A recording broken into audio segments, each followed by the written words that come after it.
which we started exploring yesterday on Monday. Today is Tuesday, September 15th, and we're going to explore the third reading of the Torah portion of Hazinu, which I am about to pull up on my screen as I share it with you momentarily. So give me a moment. Hold on. Let's find out where this is. Okay, hold on. Where is this? Where is my screen? Okay, Hazinu. Boom, it's up. It's up by me. Let's see if I can get it up by you. Hazinu.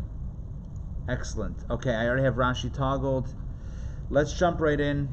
Chapter 32, Lev, the heart of Deuteronomy, the heart of Moses' final speech, the song, calling upon heaven and earth as witnesses. He continues. Moses gives us prophetically the arc of Jewish history, the highs, the lows, and the return, which we're still waiting for. We're still waiting for that final leg, but we're not there yet in this story. So he's kind of like poetically telling the story of the Jewish people. Verse 13. Let's let Mark in. Our gentleman is here. Verse 13. He made them ride upon the high places of the earth, that they would eat the produce of the field. In other words, God, he's writing this as if like it's already happened. It's referring to Israel. God made them, the Jewish people, ride upon the high places of the earth, Israel, that they would eat the produce of the field. He let them suck honey from a rock and oil from the mighty part of the crag. That means from a rock, at least in the Hebrew. Chalmish tzur means like a stone. Is crag a stone? Is that confirmed? Yes? Do we know? All right, can someone fact check me on that? If a crag is a stone. Hey, Mark, it's good to see you. Okay. Let's continue. The cream of the cattle and the milk of sheep, with the fat of lambs and rams, of Bashan and he-goats, with kidneys of wheat, and it, the Jewish people, the congregation of Israel, would drink the blood of grapes, which was as the finest wine. Very poetic, right? We're talking about honey from rocks, oil from crags, which we're not sure what a crag is yet. I think it's a stone. Cream of cattle and milk of sheep, fat of the lambs and rams. A crag is a steep or rugged cliff or rock face. It's a rock face. So it's not just a rock, it's a whole collection of rocks. You ever drive down the highway and it has a notice, falling rock? In the singular? Like there's only one? It doesn't say falling rocks. It's like one rock fell. All right, boys, lift it back up. We got more cars coming. Like the falling rock. Anyway, it's a pet peeve with that expression. Or like in baseball when they say good eye. What, is the guy like closing one eye? What, has got the is a pirate we're dealing with here? Good eyes. What's up with that? Whatever. I digress. So it's very poetic.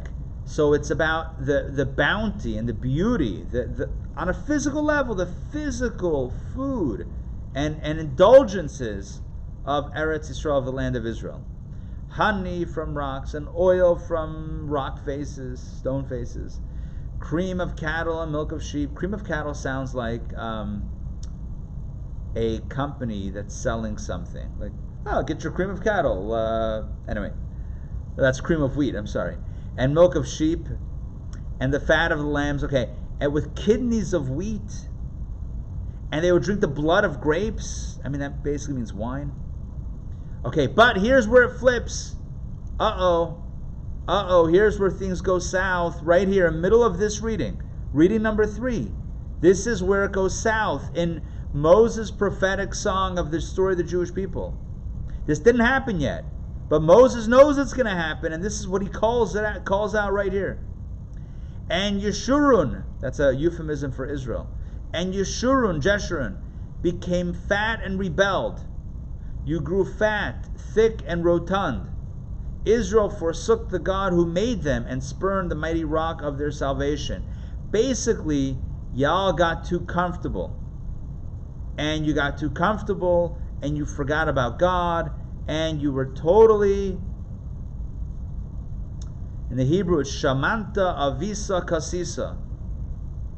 That's it. You grew fat, thick, and rotund. It's like, who needs God? Right? God forbid. Person says, we're good, we're blessed, everything's rolling. Yeah, I don't need God. And that's what happens. And Moses is saying that's what happened. It didn't happen yet, but that's what's going to happen. He's writing this story, this poem, this song, from the vantage point of the future of history. Right? Further down the line, when they look back, this is what they're going to say. They provoked his zeal with alien worship. Yeah, Martian worship. No, I'm kidding. Foreign worship, idolatry. They made him, God, angry with abominations deeds. I feel like that phrase doesn't make sense. Whatever, abominable deeds maybe. They sacrificed to demons, which have no power, deities they did not know, new things that only recently came, which your forefathers did not fear. As I mentioned a few weeks ago, sometimes it's the new things that we end up serving just because they're new, just because they're shiny and they're different, and we want to be part of a revolution. Because who wants to just do what our parents have done? We have to do something different. That's also a cause sometimes for idolatry. You forgot the mighty rock who bore you. You forgot the God who delivered you. This is all part of Moses' song, prophecy of the future, what will happen to the Jewish people. By the way, it's going to continue with, and then there's punishment and exile, but eventually we come back and we get the blessings. Okay, let's do some Rashis. Why? Because it's a short reading, so might as well explore it fully. Rashi says, he made them ride upon the high places of the earth. What does that mean? This entire verse is to be understood as rendered by the Targum, which is an Aramaic translation of the Torah, and that means that we're referring to the land of Israel. When it says that God made them ride upon the high places of the earth, God allowed them to inherit the high places, it means the land of Israel, as I mentioned before.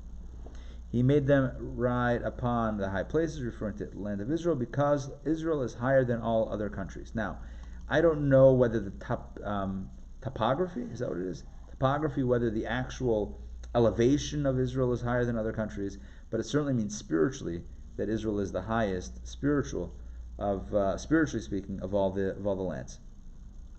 They would eat the produce of the field, right? In Israel, they were enjoying life. These are the fruits of the land of Israel, which are quicker to bud and to ripen than any of the fruits of other countries.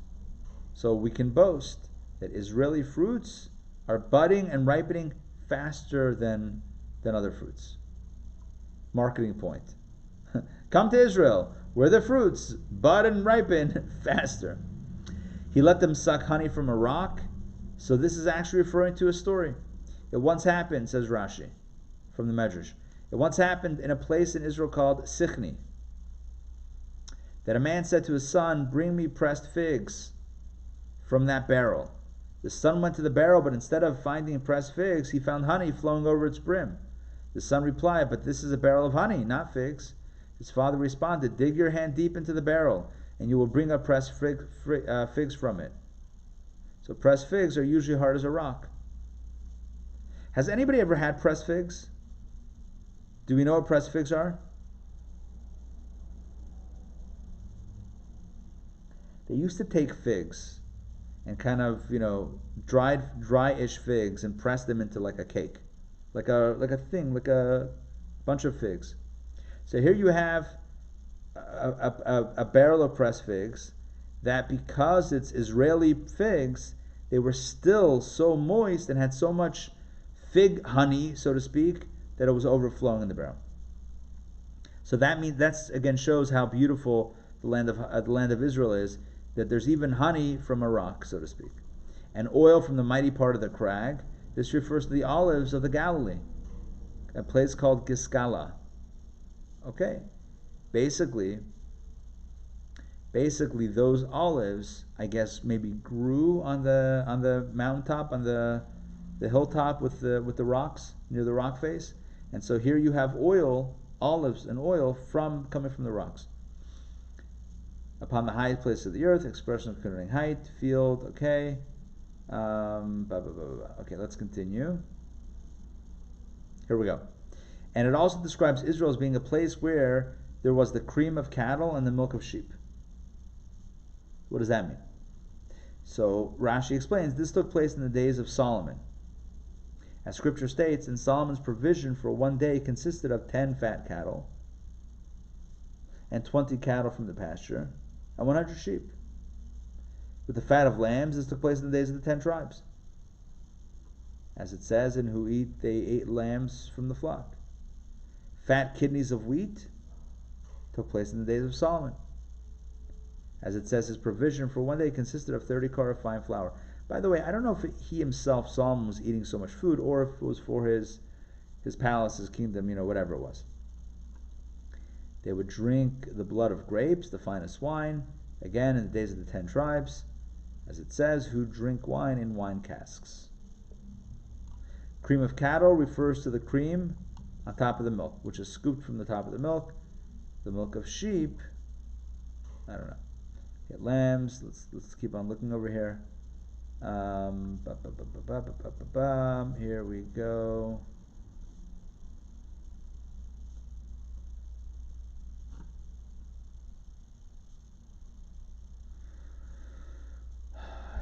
go. Here we go. Then it turns, and then we become complacent and satisfied and full and forgetting about God, and then we turn to idolatry.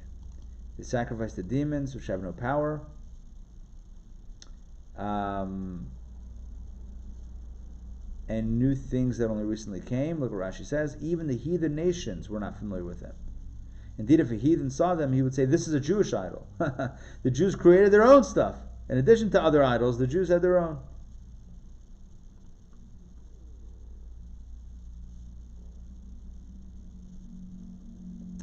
Okay. And finally, the last verse here, and then I'm going to share an insight on the whole reading. But finally, Rashi in the last verse. So it says this over here, you forgot the mighty rock. However, okay, our rabbis explain the word homiletically to me. When God comes to bestow good upon you, you provoke him to anger and weaken his power, as it were, to do you good. Which means that we are undermining ourselves sometimes, right? Sometimes we go ahead and God wants to give us the blessing, and we're the ones that kind of, sabotage the blessing. All right, so the overarching theme, as we've picked up from this, is the idea that we have to be careful that in a time of blessing, we've talked about this before, that in times of blessing, that we should remember where the blessing really comes from. We shouldn't take it for granted. We shouldn't take it as though we're the ones that created the blessing, or that it's all because of our wisdom and our own, acumen and our own genius that we got these blessings. We have to remember where it comes from. And that keeps us in a state of connection with God, with the source, and that keeps us in a state of blessing. Whereas when we turn to God and we say, God, we don't need you anymore. We got all this good stuff, we don't need you. At that point, when we disconnect ourselves, that just starts a negative scenario that we don't even want to talk about. That's not a positive thing. We want to stay plugged in. We want to stay connected.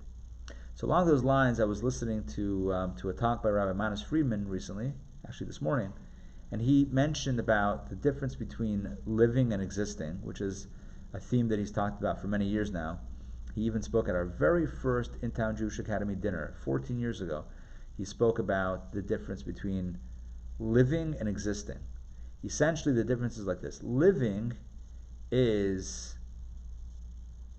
taking up space, and existing is taking up space. Living is giving up space. So, for example, he gave this example. If somebody is in an auditorium by themselves, their existence is very big, right? Because no one else is challenging their existence. They're the king or the queen of the entire auditorium. However, what kind of life is that? Right? What kind of life is that if he's speaking in the context of himself? Let's say he's a public speaker, right? So you walk into an empty room. So on the one hand, there's no one else sucking up your oxygen. So on the one hand, like, your existence is very broad. On the other hand, What kind of life is that certainly for a speaker to have no audience? That's not a life. If you're wanting to speak to a crowd, that's nishken leben. So the difference between life and existence is that existence is concerned about self, whereas existing is concerned about self, whereas living is concerned about giving, what we're needed for. So there's what we need, that's existence, and life is what we're needed for. And he explains in that talk, it's actually a TEDx talk, TEDx. It's a recent talk that he did for them, remotely, no audience obviously, and nowadays.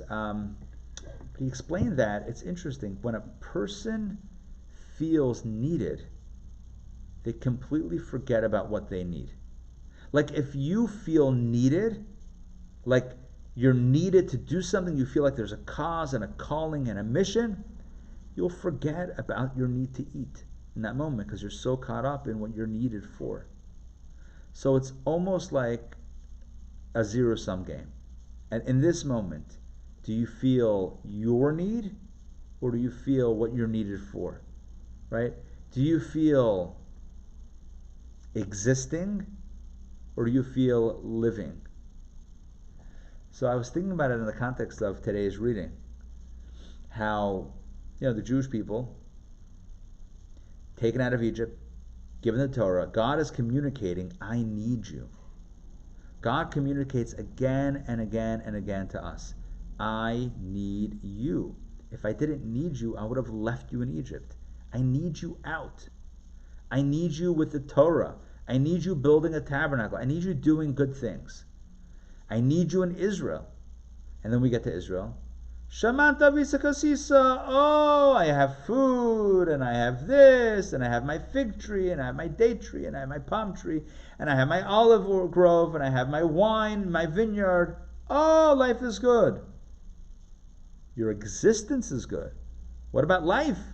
Your existence might be good. You might be taking a lot, or you might be occupying a lot of space, or consuming a lot of things. But what kind of life is that? The moment we forget about what our life is, the moment we start existing and stop living, is the moment when all of the negativity in this reading or in the next reading comes upon us. And the point is not, again, it's not doom and gloom and fire and brimstone and foreboding. It's just a simple fact. If we're concerned with our own existence, there's no bottom to that pit. Because when are we ever satisfied? Right? At what point is it enough? You know what the answer is? Never. Human beings are never satisfied. If that's the aim, if that's the goal, there's always another thrill. There's always another pleasure. There's always another temptation. There's always another sense to satisfy. Never ends. You ate before? No problem. It's an hour later. New. It never ends. And so that's why it's like the life of the opposite of the blessing is really a self-fulfilling prophecy. It's like, am I concerned about myself and what I'm getting? And there's no bottom to that pit.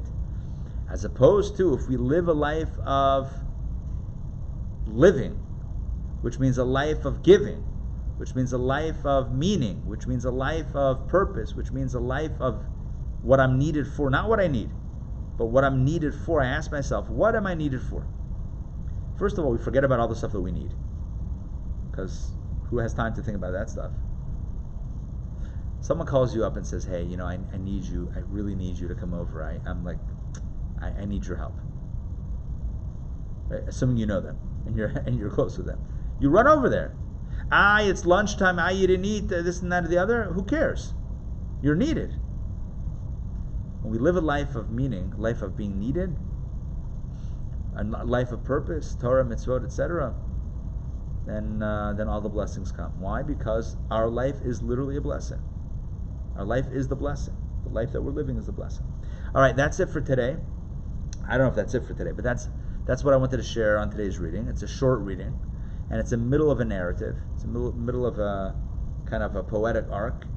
We're right in the middle of the story where things flip from living well to being like, living a little too well and forgetting what we're living for. and now only existing, and that's going to lead to the down part of the song, of the story, which is next week, which is tomorrow, not next week, maybe also next week, but also definitely tomorrow. But don't worry, it gets back at the end. Everything comes back to a good place. So stay tuned. Don't jump off the roller coaster on the way down.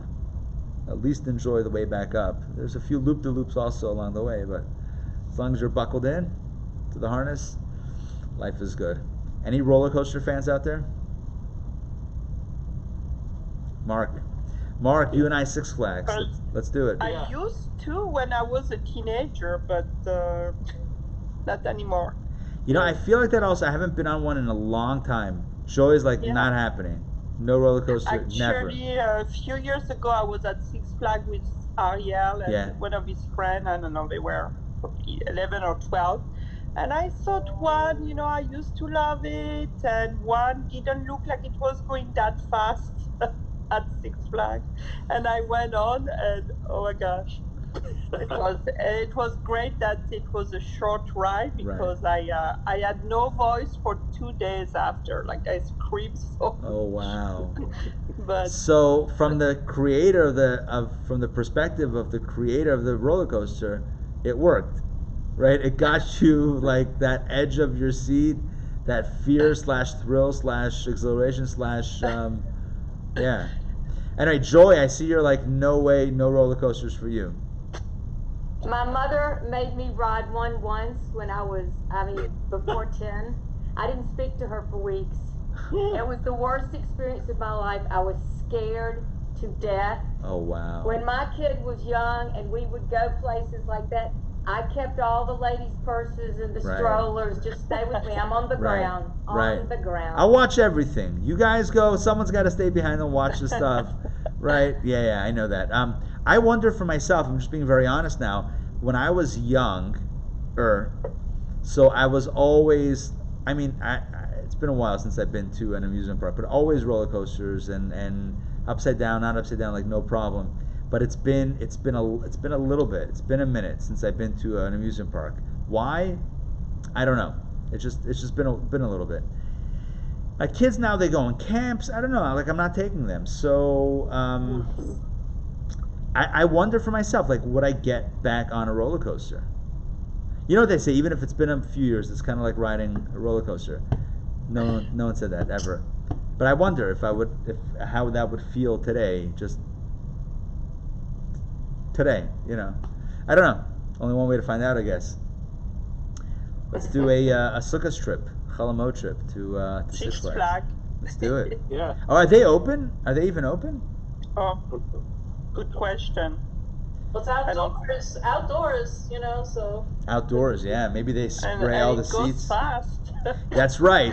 Who has time to catch Corona when you're trying to catch, your breath with everything else going on? That's true also. Well, all no, right. There's also screaming, which gets... right, they're screaming. But the screaming can go... behind you. By the way, has anyone been on those rides that spin around really fast and then the floor drops? Oh, yeah. And then you get stuck to the side? Yeah. Joy's like, not happening.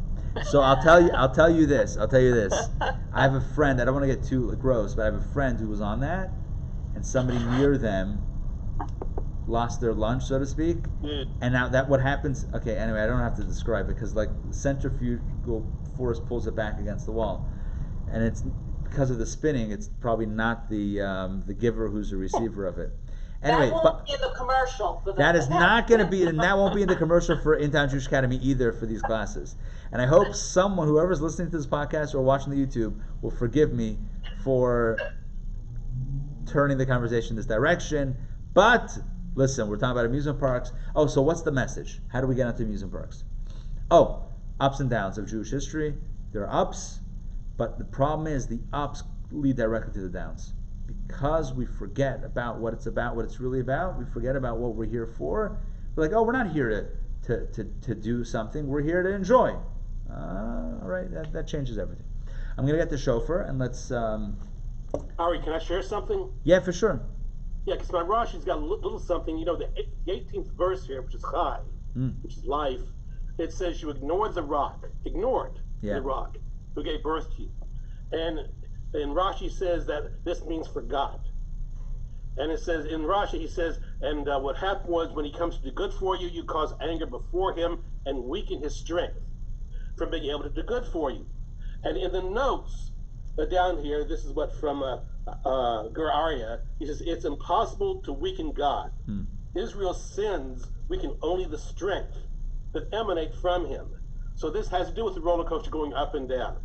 That our sins which come down prevent his strength from coming to us. Right. So in other words, it doesn't actually affect God himself, but the blessings that are emanating from God and heading our direction. Good. It's kind of like filtering. We don't want any filter. We don't want to cut down any of the full force. All right, give me a moment. I'm grabbing the ram's horn.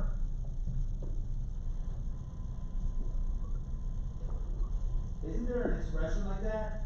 You gotta grab life by the horns or something? Grab the ram by the horns? I know, it's bull by the horns, but whatever. Work with me. Okay, let's get the, there we go. Ta-da! I love how the white balance changes. So I get up here and it gets like orangey. It's a little close. Okay, you ready? Shofar. Let's do it only a few days away from the real deal. Remember, Shabbos we don't blow the shofar, but Sunday, second day of Rosh Hashanah, we're going to blow the shofar. Here we go. Let me pull it out of my holster. Sorry.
My pleasure.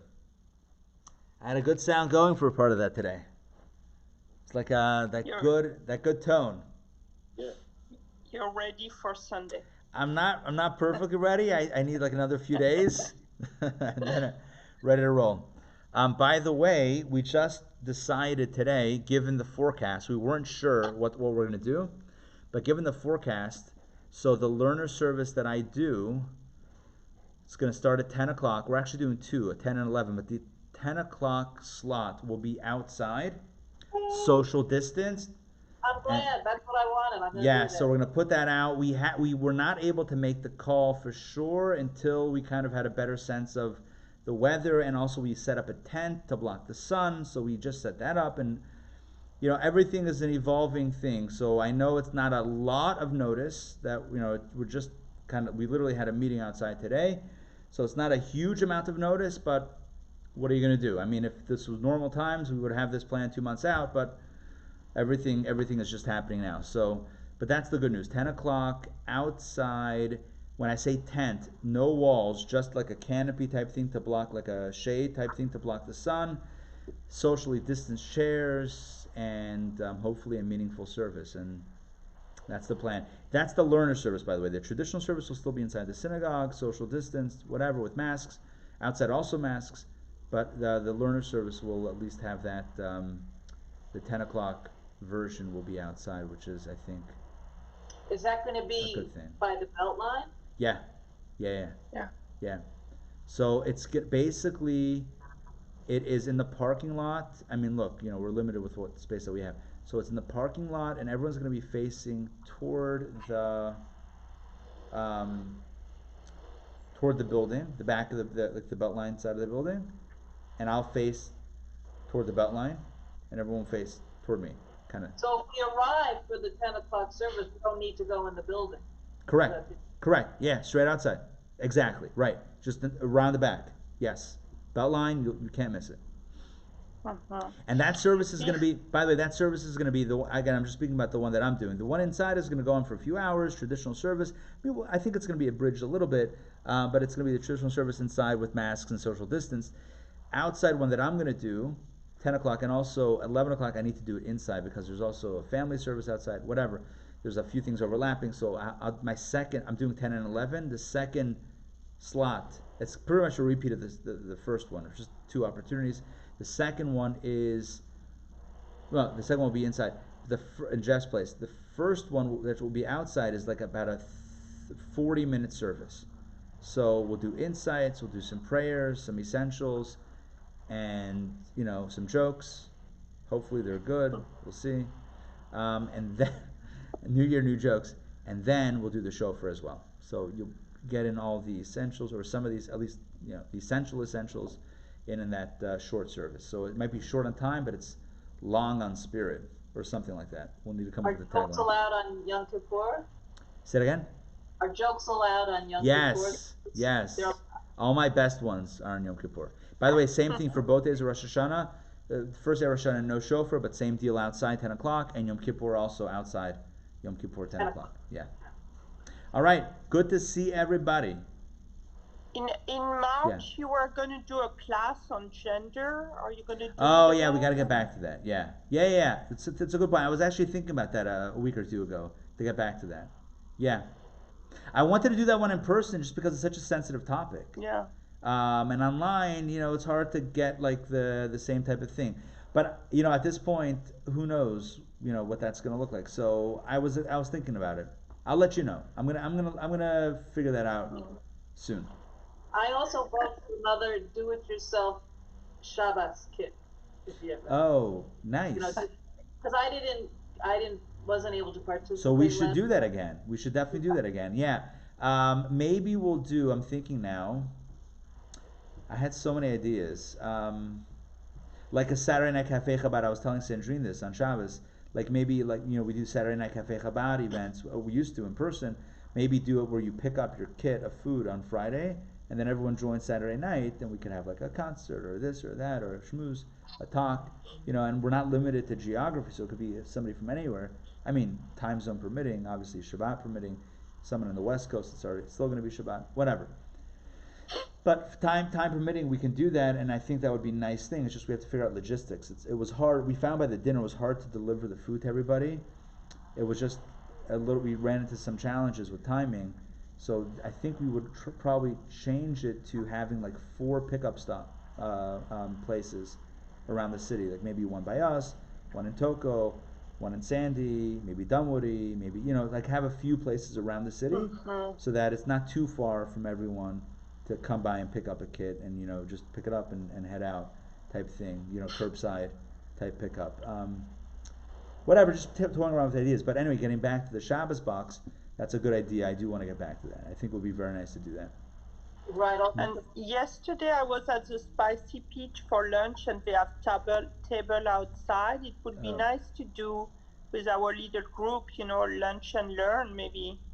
That's not a bad idea. Outside there. At the bar, right? Or no, what Sandrina's saying, we could do it maybe straight at the place. We get the food right from there. Yeah, they have table and chair outside. Say it again? Oh, right. The question is how far, if that's accessible. Might not be so accessible, Toko. I'm not sure. Okay, I mean, listen, we can look at these. We can look at some of these ideas. I think. What about Tip Top? What about Tip Top? What is Tip Top? The kosher Israeli market. Oh, yeah, the one in Dunwoody. Yeah. Are they still around? I don't know. I haven't been there in a little while. I haven't been there in a few months. Several months since Corona. Yeah. I don't know if they have outdoor seating though. They don't. Could we set it up? That's a question for them. I don't know. I have no idea. Chairs and tables. I don't know. What about doing it outside at Chabad and having that's what Donna's. That's what Donna's saying. We could set up tables and do it outside. I think I like these ideas. I think these are very good ideas. All of these ideas that are coming up. I think we're going to do this in the new year. This makes a lot of sense to me. Maybe not every day, obviously, but maybe once a week, maybe once every few weeks, to do something where, we got a lunchtime thing. We can take lunch orders in advance. You choose whatever you want. Let's say paninis or salad or soup or whatever it is from Spicy Peach. You order it. We'll pick it up. We'll set it out for everybody, and we sit outside and just. This makes a lot of sense to me. We need a good name for it. Sure. Lunch and Learn is too easy. I mean, that's what it is, but it's we need something. Torah tidbits. Torah tidbits. Okay, good. But something about the food. It's got to have the food in there. Well, tidbit is also food. Is it also food? Yeah, like a little snack. But Torah actually should be tidbit. Makes it too small. Yeah. It's more of a. I'm thinking. All right. Look, I got my homework cut out for me, but I like this idea. Any day of the week that's better or worse for you guys? Because let's say we start off with the 12 o'clock session, kind of like these. Which day is there any day of the week that's better to come over or worse, or it doesn't really matter? I would say more, not a Monday or a Friday, like Wednesday. So maybe. more Wednesday would be good. Yeah. Maybe we do Wednesday. I like Wednesday. What's one of my top 7? I can't not. I'm sorry, it's gonna happen. So I like that. Wednesdays, I'm gonna take some notes, and I think we'll get this going. Maybe even we do one to try it out. I gotta get the word out there. I want to do it nicely. Okay, let me think. I'm gonna look at some dates, but I like the idea. I think it's a great concept. I love it. So maybe we could also on Sunday mornings have coffee outdoors. Kabbalah and coffee. Possible. What would be the downside? I need to find out also, like, what's the story with the outside in the parking lot. If we can, I think we can make it happen. All right, good. I'm gonna look at all of this. Oh, I'll tell you the challenge with outside. Oh, Sindrine, you sent me something also about like Piedmont Park outside. I was thinking that I saw a group, people doing exercise like yoga and stuff. So I was thinking, what if we each bring our chair, our coffee, and you bring the Rabbi. Right, Kabbalah in the park. I think the problem with that is, I don't know if it's a problem. I was just thinking. I shared it with Leah, and we were both discussing about plugging into Stream. If that would be a challenge, if we could work off of just battery. If we could juice up beforehand, then it would still work. It's also complicated to get to Piedmont Park and then to find the spot. It might be right. And would we have a guaranteed spot, or would people have to start looking for it? I like the idea of the Chabad, being at the Chabad, and also at Chabad, that we're at the Chabad. Right. It brings more of a normalcy and also the spiritual connection. Yeah, and everyone knows where it would be. It wouldn't be like a question like where would it be? It would be in the back in the parking lot. Unless it's not, and then you have to find it. Yeah. No, I'm kidding. That was a joke. Yeah, it would be in the back. Okay, good. I like these ideas. These are good. These are helpful. Not only helpful, these are great. Yeah. We want to see people. Yeah, people are good. Yeah. All right, Nosh and Learn. Nosh and Learn. Oh, that's good. Nosh and Learn could work. Okay. Torah and tortillas. No, but that's not what it is. No, but sometimes it might be sushi. Yeah, sandwiches and spirituality. Oh, they also have sushi. So Spicy Peach. Listen. The Spicy Peach in Toko, they have a panini bar with like 7, 8, 9, 10 different varieties of paninis. They have a soup bar, they have a salad bar, and they have a sushi bar. So it's really you can get a robust thing. So if everyone puts in their order, let's say, right, I can arrange somebody to pick it up for everybody, and it'll be here, and we'll put it out on the tables in advance, with everyone's name on it or whatever, or in the bag, if we don't have to touch the food. But everyone gets their own package, Right. And then that's it. Everyone just shows up. I think that's box lunch kind of thing. Yeah, for sure. They put it in those clamshell. Like I know the paninis are in the clamshell. The salads, the little dressing, little thing. I mean, I do that when I do lunch and learns off-site. I mean, when I not recently, but I used to go to businesses and office buildings in downtown. I would I would make an order and bring like a box of food and pass it around, and everyone has it. So it's doable. And they added sushi. Meanwhile, and again, they have a really robust menu of stuff, and we could provide bottles of water, drinks here, or you can go inside and grab a coffee or tea if you want to. But yeah, I think this makes a lot of sense to me. I like it. I just need a killer name. I need a really good name for Wednesday. Okay, we'll think about it. Think about it. Text me, email me, call me. Let's get a great name going, and then I'll work on the marketing. In other words, just get like an image or whatever. We'll send it out there, and we'll have on the website the information about ordering. I think it makes the most sense for everyone just to order on their own. I think that makes the most sense, because otherwise, that was hard for delivery. I mean, if I'll take care of delivery. Don't worry about it. I'll pick it up. Or I can find someone. I guess but then we have to tell them when we order it's part Yes. Yeah. You would tell them that it's part of the Chabad class, whatever we call it, right? It's part of Chabad Intown class or Intown Jewish Academy class, and they'll know to have it ready for, let's say, 11 o'clock on Wednesday or 11:30 on Wednesday, and then someone picks it up, boom, brings it by, bada bing, bada boom. Yeah. They can handle that. It's not a problem. Yeah. And that way, it's not limited to what we're going to put the whole menu on our website. It doesn't make any sense. I don't think that makes sense. I think it would make sense just to have the information and a direct link to them, and then. I think it's good the way that you're doing it for Sukkot, because it's okay to have a limited menu for the lunch. They say this is the falafel platter, and how many do you want? I mean, this way. You know how many people are coming. We're guaranteed. I hear you. I hear that. I'm not close to that option. I'm looking up spicy peach here. So the spicy. To have the food truck nearby. Yeah, but that's complicated because he's going around the city. He's not in town. He has like his places to go every day.